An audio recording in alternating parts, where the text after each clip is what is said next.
Welcome to the Eno and ZJuice Show. We have a special guest hosted episode. Here we're working with Carlita and Mariah. They're coming to stop by and give us a little bit of a side that we don't know. Like, we're men here. With some, me and ZJuice, we're men. So it's one-sided. We want to have this a special episode where the women gets involved. Yes, sir. Hey, we want to get everybody's opinion. We don't want it to be biased. We don't want it to think just because it's two men that's predominantly on the show. We don't want it to be just a man's perspective. We want our listeners to be able to tune in and get a perspective and relate to other viewers that come in and do their thing as well. So it's a community thing. Would you ladies like to introduce yourselves? Yeah. You first. Hi. I'm Mariah. I'm an entrepreneur. I currently am pursuing clothing and some cosmetics and some other things. I do tattoos, so I'm just kind of all over the place. I'm gonna get on you about the tattoos. I need one. Yeah, for sure. And I'm Carlita. I'm currently working on my cosmetic line. I've been doing it for a little bit under a year.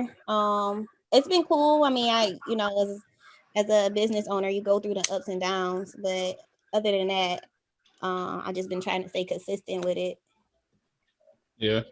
And how's that going for you? I mean, in the beginning it was great because the pandemic happened. You just have like a lot of time to chill and think. And at that time during the pandemic, it was a lot happening with like the Black Lives Matter movement. So everyone was kind of like doing this like support Black business thing. So I made like a ton of money off of like promoting my business on social media. Yeah, I remember seeing you on Twitter doing that too. Like, you were getting a lot of love off of Twitter. Yeah, it was like a lot of people. And then like, after things calmed down, I still was able to like still make sales, but I still haven't seen that much money come in as it happened before. Have you had any big supporters? Like, has anybody you thought would like never reach out to you yet? No, actually no. Or like, are you trying to go big business if yours catch on? I know you're doing something different with your cosmetics, like with the light up glow ones. Yeah. I mean, I haven't really thought that far. The money is cool, but I really do it because I enjoy doing it. I never really thought about like if this happened, if it got this big, what would my next step be? I haven't really thought that far. Yeah. I just been like taking one step at a time and then just trying to just work on it and be consistent. But yeah. Yeah, as long as your hustle works for you, that's definitely the best. Mm-hmm. So I was gonna say, how's business been going for you, Mariah? It depends. It just depends really on how much I even push myself, or like trying to push like advertising or, my sales and stuff like that. But business it just varies. That's what I'll say. So It just varies. Yeah, it just varies and especially on the things that I do, so it just definitely varies on, and I would say though that it is very rewarding when you hit certain goals that you set for yourself or hit certain marks or surpass certain marks you set for yourself, and it does make you keep going, and strive harder and stuff. But consistency is the best in entrepreneurship, honestly. Yeah, consistency and just having faith in your abilities and in your process, because everybody gonna have different processes. Everybody gonna have different timelines, or however. But just consistency and having those business plans written down and things like that. That definitely helps out more. Yeah. Yeah. I do have a question. It's essential for a business plan. Okay.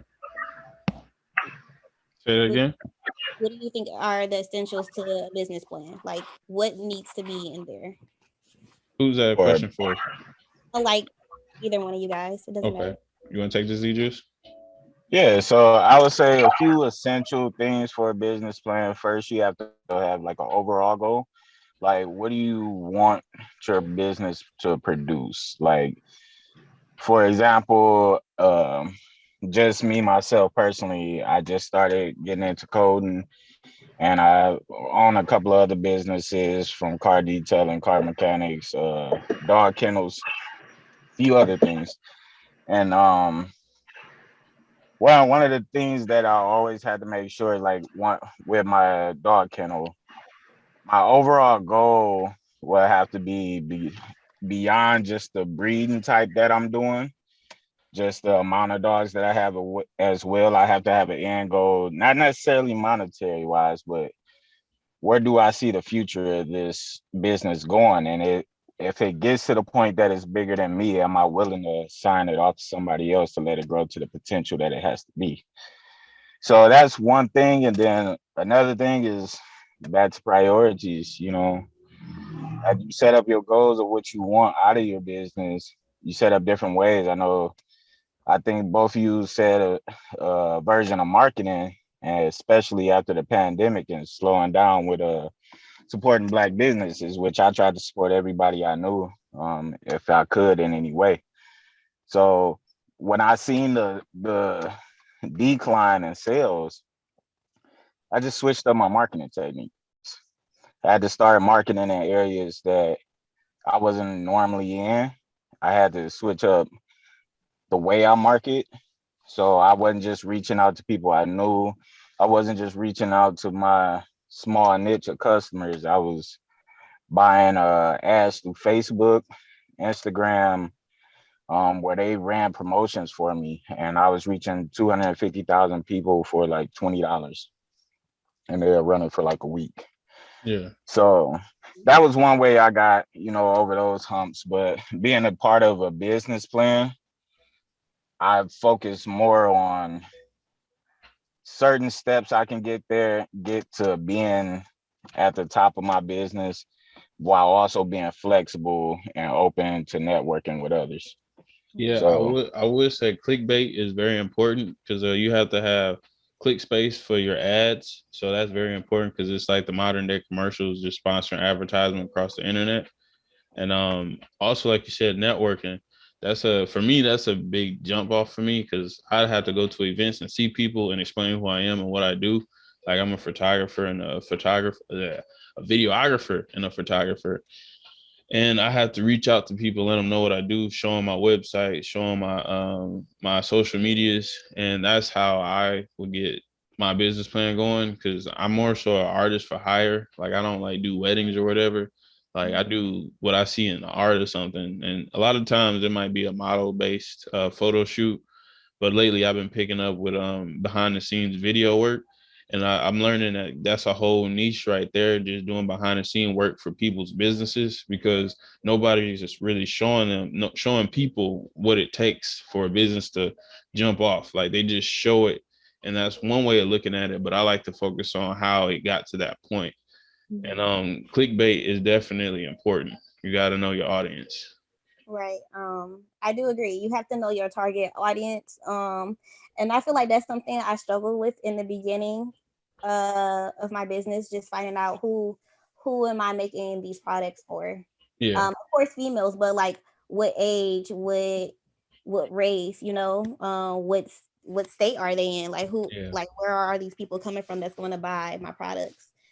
And then I will also say, as far as marketing, like there's so much that goes into like Facebook marketing or Facebook or Instagram marketing, or even Yeah. like using Google as a marketing tool.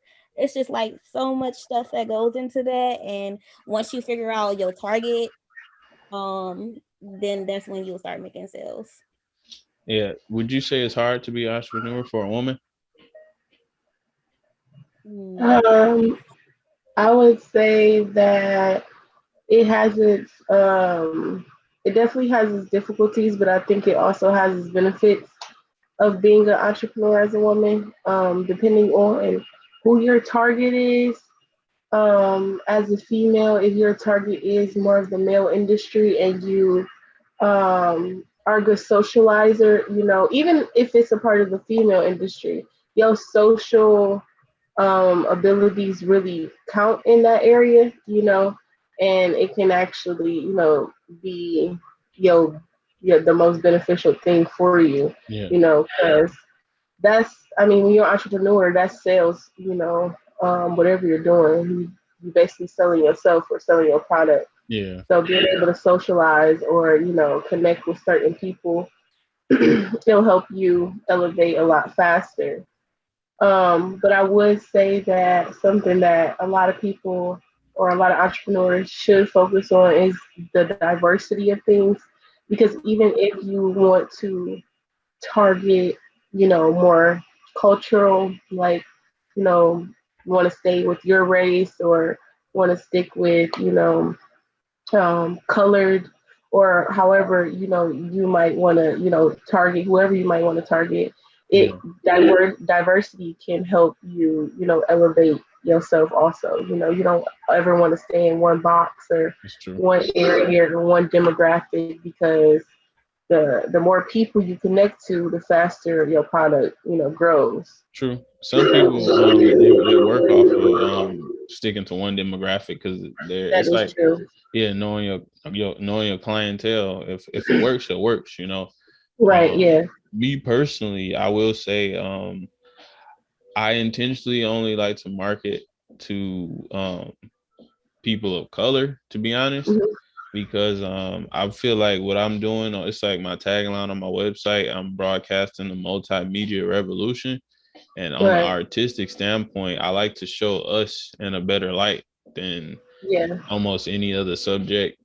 And that's Mhm. why you probably won't see any other person of not, I mean, let's just make it a white black thing.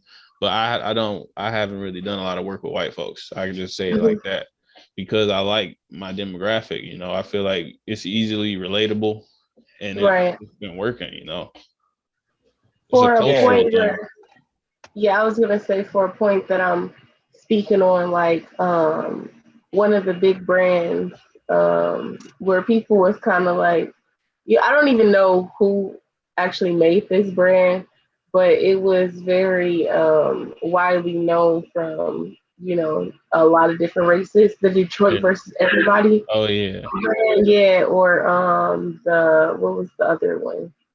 Um, it was a Detroit versus Everybody and the Black Lives Matter movement. Right. And everybody was wearing those shirts or wearing Most that definitely. logo, that brand, and yes, it was wonderful that black people, or colored people were wearing it, majority, but it skyrocketed even more, when Yeah, it went outside beyond. racists was Yeah. wearing it. Yeah, it went even beyond. So it became more worldly known, and of course it is, us wearing it, that's the first layer, and that's the first, like, where it become like, oh, Yeah. popular, but then when other races and stuff start wearing it, it become more mainstream. You understand? Like, you know what I'm Yeah. saying?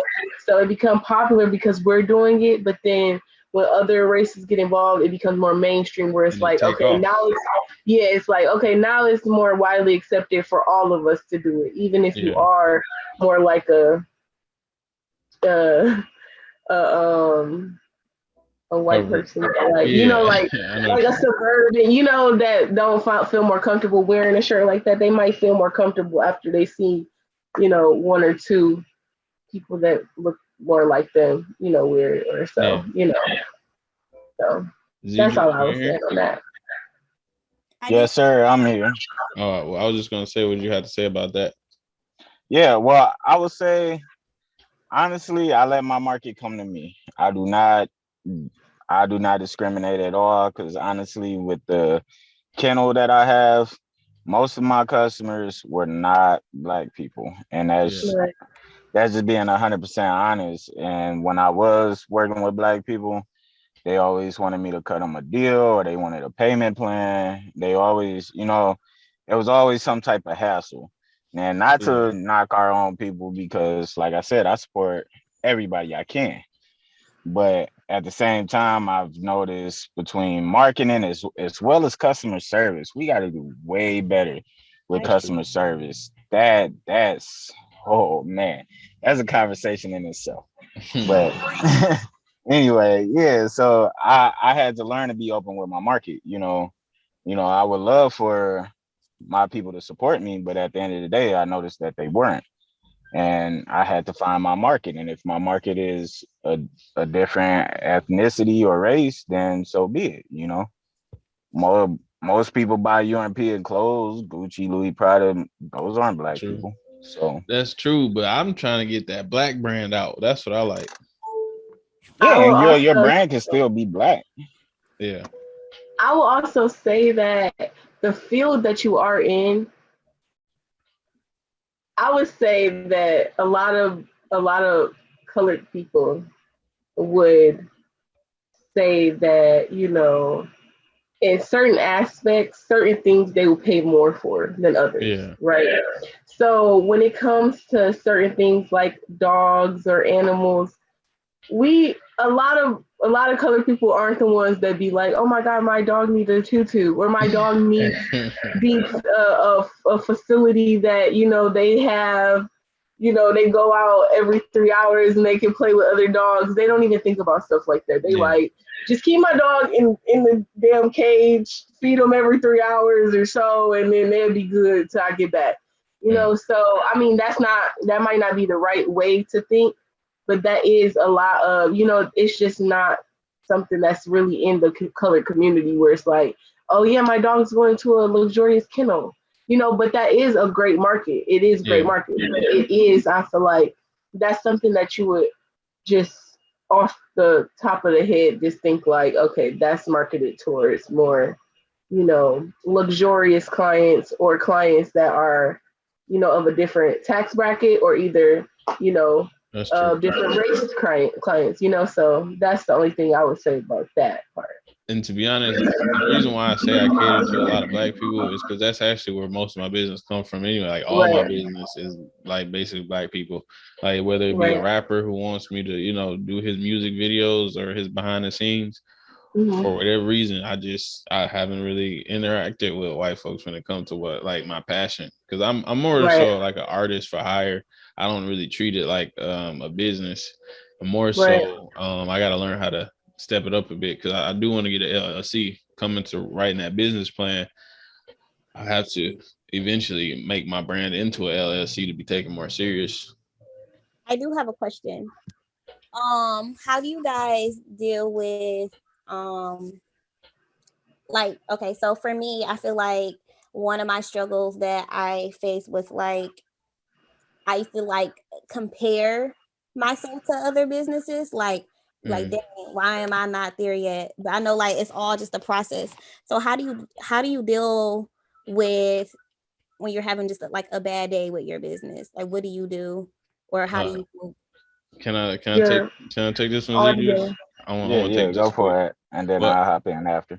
Okay, so what I want to say is, I do compare. I like not compare, but like I do get like in my field, seeing how other businesses in my field do in comparison to me. But the way I think about it is, I just think about it as I bring something different to the table. What I bring is what I bring. Like I don't necessarily look too much into the special effects of things. I like it more realistic. And I know it's a lot of people, everybody pretty much in the special effects and manipulating the art that they created. It's all art, but I like to keep mine more raw. And I want you to see what I see it when I see it. That's the hype that I get. But I can't be mad at somebody who really hitting it off with special effects. That's just another brand. And we could probably collaborate. Like that's how that works. But I do feel the type of way sometimes, but I got to remember that's not what I'm bringing to the table. I bring something different. Yeah. And I would say, honestly, it's natural for me to kind of compare myself to other businesses, but at the end of the day, I work my way around that by finding a mentor.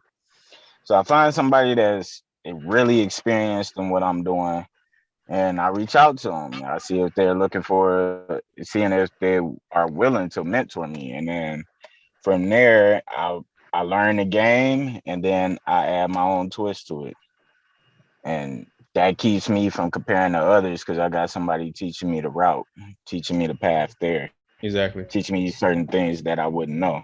So having a mentor and your profession would definitely help. Reach out to somebody who's big, reach out to anybody. That's one of the biggest things we forget to do, that famous people and people that are well established in our business, they're still reachable. They're still human.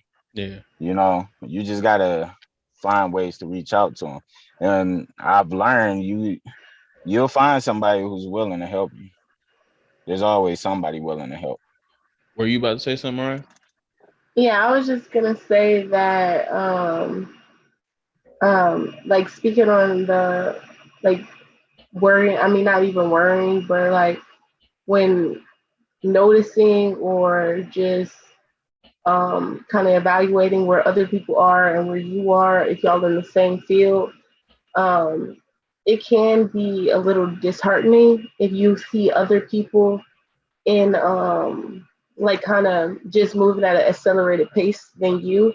But something you always have to remember is that timing is everything. And then sometimes people have had a head start or had had certain like just been able to make more sales or do certain things in certain at certain times, but then they've had to recalculate everything and start all the way over again, so you just never know when it's your time.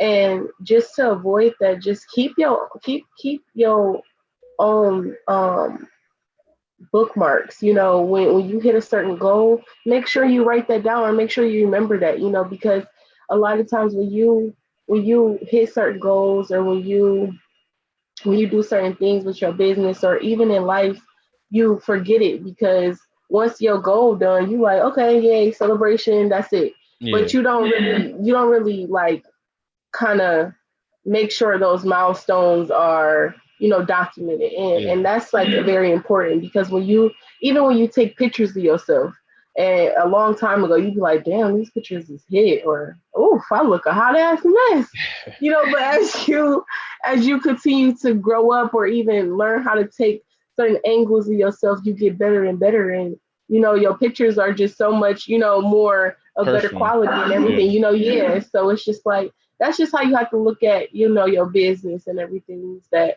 everything comes with a time, And and practice. maybe when you was 19, your business wasn't supposed to skyrocket, because now at 24 you have a better mindset, you have a better you have better skills, better